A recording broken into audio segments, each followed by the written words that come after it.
like pussy, nigga. 09 and ecstasy, nigga. Fuck with me, dog. Pull up on the scene of some luxury, dog. That's me. And my Kobe, yeah. 24 and my clothes is rare. Iceberg, fuck the diamond, yeah. And that lake shit like Xavier. This that Juan Carlos and Javier. Raw coat, straight off the boat. I'm a fly nigga, took a wing off. Married to the game, took my ring off. That's me. We can have a bling off. Throw the auto-tune on, have a sing off. If the pussy ain't mine and I speed off. Cause I don't even fuck with hoes, rather beat off. No lotion, tips got the potion. Fuck the commotion, I'm out in the ocean. A nigga in motion, all this devotion. Got a nigga up in this bitch like he floating. Gold grill shining, check out my limb. On roll with the... It's Monday, so that means three things. 1, I'm not your MCM. 2, it's a Mamba Monday. And 3, it's the 824 podcast. How y'all doing? I'm your host, the product of poverty's environment, aka the Po Chuck Paul. I hope you guys enjoyed your weekend. We're back again. We survived another Monday, another busy day out in Crown Heights, Utica Ave. But I'm still here, and I'm happy you guys are here fucking with me. So first things first, 4 more wins. My Lakers are back in the NBA Finals since the late, great Kobe Bean Bryant took us to the promised land and dethroned the Boston Celtics in 2010. Sadly enough, it would have been great if the Boston Celtics of 2010 were able to make it to the finals so we could do a repeat and beat their Celtic ass again, like my guy James Worthy always says. So hey, where did they go wrong? I mean, last year they didn't have Kyrie, they didn't have Hayward. They made it to the Eastern Conference Finals again and lost. Now, they had Hayward, but he was a little bit hobbled because he injured himself in the first round again. Excuse me. I'm thinking in my head, maybe they need to get rid of Brad Stevens and get someone who could level them up, take them over the top. Kind of like the same way that they did with Mark Jackson, how he had the players already in place. But Steve Kerr came in, changed the culture a bit, shook things up, took them to the promised land. But I'm not here to talk about how we can make the Celtics better. I'm here to talk about what this means for the Los Angeles Lakers. Now, we have LeBron, I believe, on for 2 more years. Anthony Davis didn't resign yet, but I'm sure he will, being that this is the most success in the postseason he has had as of yet. So hopefully, they get these 4 wins. It doesn't take 5 games or 6 games or 7 games. They straight sweep these motherfuckers and get them out. Because Miami is dangerous. You got Jimmy Buckets, a.k.a. Jimmy Butler. You got Bam, a.k.a. I look like Dwight Howard Adebayo. You have Andre Iguodala, former Finals MVP. You have the young guys, Duncan Robinson, Tyler, my favorite hero. They're pretty deep, but they don't have that experience. We'll see what happens though. I cannot wait for this. The game starts on game 1 is this Wednesday. I'm excited. I was out Saturday enjoying my friend's birthday gathering. I'm watching the game the whole time. I'm getting drinks. I'm like, yo, I should be home, but I'm not having fun with my mask, of course. Watching the Lakers spank the Nuggets. Crazy thing is though, I haven't watched the game yet. I'm probably gonna watch the game when I'm done shooting this. But oof, I'm just sad that we're doing this whole quarantine thing and we can't actually be out in these LA streets and in these Miami streets. I know it's crazy right now. Could you imagine if the games were actually in LA and Miami right now? 2 popping cities, both with beautiful weather all year round, NBA Finals. Damn you, COVID. Damn you.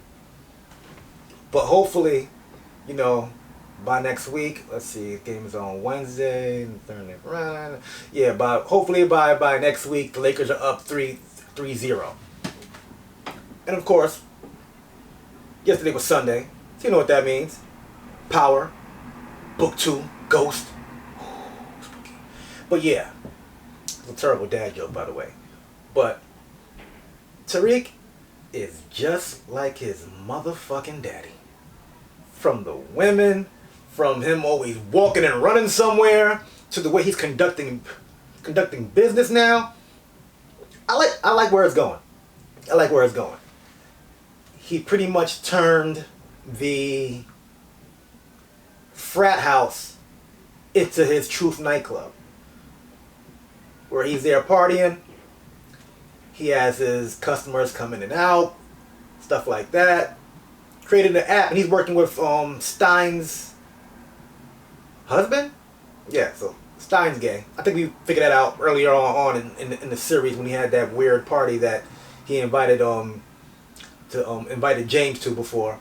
But anyway, so he's working with Stein's husband to create an app. Well, the app is pretty much just not really what it's supposed to be. It's supposed to be a tutoring app, but you're there pretty much ordering drugs. Why not? I mean, hey, there's Uber Eats, right? Fuck it, Uber Eats. But anyway, so he's helping him, I think, clean the money up and all that stuff in there, put the app together. He found something to code it and whatnot. So he has that part. Now also, somehow, Sax's the degenerate niece just happens to get arrested and stumbles in, and then he has her go off to the college campus to try to spy on Tariq and his homeboy, aka the new Tommy. And speaking of me saying Tariq is just like his motherfucking daddy, he got his two girlfriends too. Well, not his two girlfriends, it's his two boos in the making. I forgot the other girl name. Girl from Everybody Hates Chris. Her. And you have Diana, Monet's daughter. I see her as the Tasha type, you know, she's street, she's hood, you know what I'm saying, but she's also smart. And we have the other girl who goes to school with Tariq, who's like his Angela, I guess, you know what I'm saying. I like where it's going. Also, a lot of people was caught off guard with the gay scene with Drew when he went to go spy on Tariq. I don't like, kind of caught me off guard. I'm like, damn, let him take you out to dinner first or something, motherfucker. Like, shit, you just met him, you get half from this nigga, like, damn. You know what I'm saying? I'm like, hey, look, man, whatever. But it also, they might try to make that a point where he has to prove that he can handle certain things in the family business. And that means being as tough as Kane. Although Monet already said in this episode that just because we're partners, everyone has to play their role.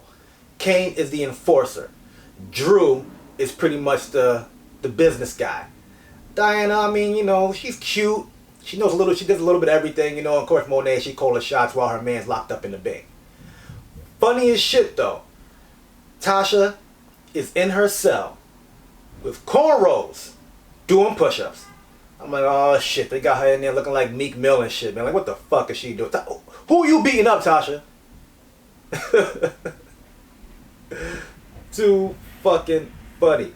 And I'm really not feeling the whole teacher sex addict shit. I don't know how this will play into it, but it will eventually. But it's not really needed. You know, but a lot of times these little things, they play a bigger role coming up in shows and whatnot. So that's something that I guess we might have to pay attention to. I don't know. But in bigger pressing news, I'm probably going to stay on this topic for a little bit longer because I'm just running through stuff rapid fire and whatnot. Because after, I'm not going to say verdict, but after Daniel Cameron, the head coon in charge, Attorney General of Louisville, Kentucky, did not bring up any attempted murder charges at all on the three officers. Let me give you their names real quick. Jonathan Mattingly, Myles Cosgrove, and Brett Hankison. Now, Brett Hankison was the only one that was charged. I believe the charge is wanton endangerment. It's a Class D felony, and it's Kentucky's lowest class of felony. If convicted of all three charges, Hankison could face between 3 and 15 years in prison. Let's be clear. He may not serve any time. What are the actual fucking odds they charge him to the max for each of these things? Pretty much, he was charged for shooting into the wrong apartment because the bullets entered an apartment next door with a pregnant woman and her child.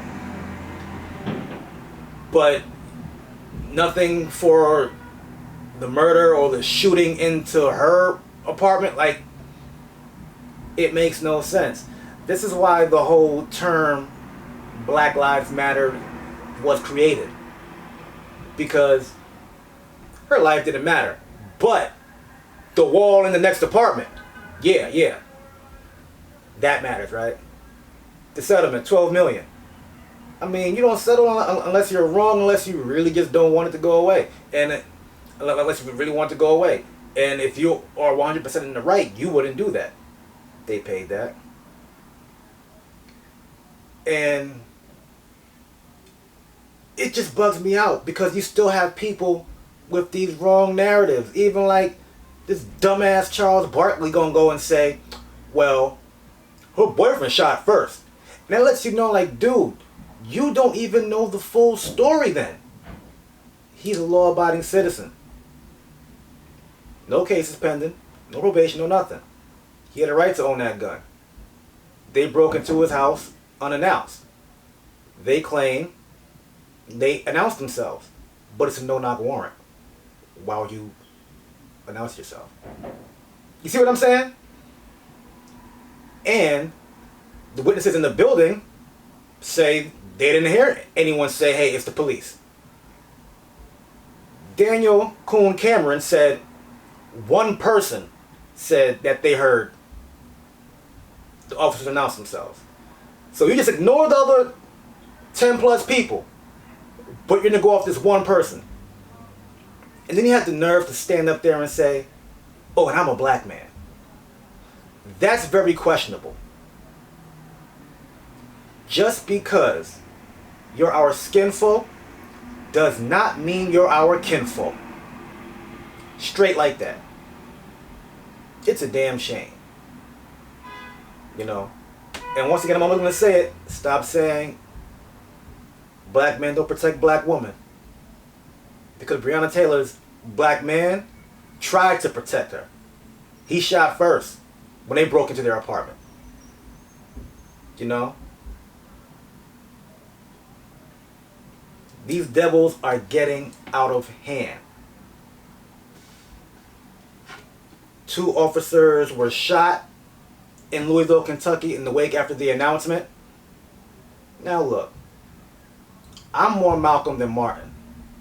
Although, that is wrong. But at the same time, what did you expect to happen?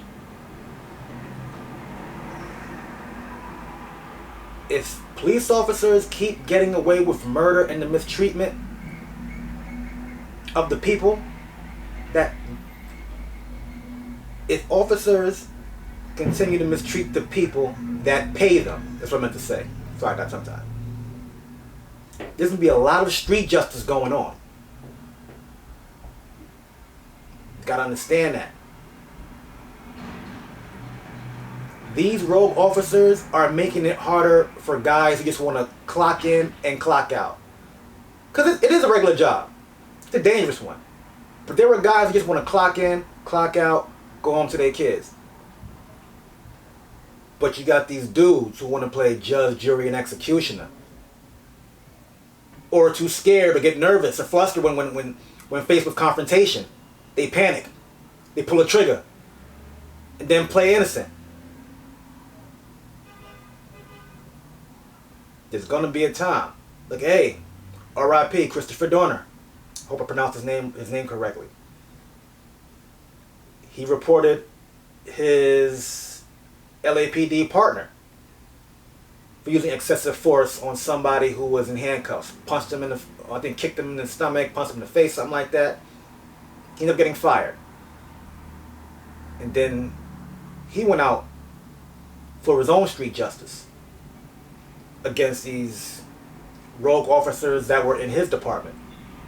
He's also an Army veteran. He was in the Navy. You know, I just say this, man, to say this. We are living in crazy, crazy times right now. We got to be careful.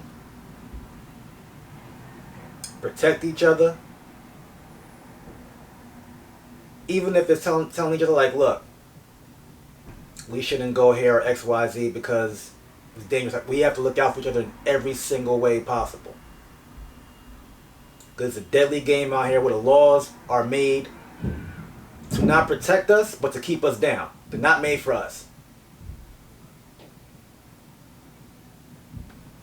I know we went from me happy about the Lakers and the power and Tariq and his little his two boos and shit. I gotta get real with y'all at least once or twice an episode. I just have to. You know what I'm saying? Who am I if I don't? The Pope gotta preach, right? Before I let go, man. The presidential debate is tomorrow. Joe Biden against Donald Trump. What I like to say is, it's like voting if you want to get shot in your head or shot in your thigh. I mean, one of them you might, you know, you could live through. The other one you might not. That's going to be interesting. What do they have planned for the country, for black people, for healthcare, student loans, police brutality, racism? Things that we've been discussing for far longer than I've been alive. Also, Tory Lanez dropped an album on the day of his mother's birthday and the day of her death, called Daystar. Off rip, he addresses everything that went down with him and Meg. I'll say this. My first time ever listened to a Tory album. She's pretty fire. Now what he said on there made me think, what if he's telling the truth? Because nobody knows the whole story. And there is video out there. And it will be coming out soon. And his court date is next month. It's going to be a goodie. It's going to be a goodie. But yo, I'm going to get out of here. And I'm going to enjoy the rest of this Monday. Make sure you like, share, comment, and subscribe. This is the A24 Podcast. I'm the Paul Chuck Paul. Peace.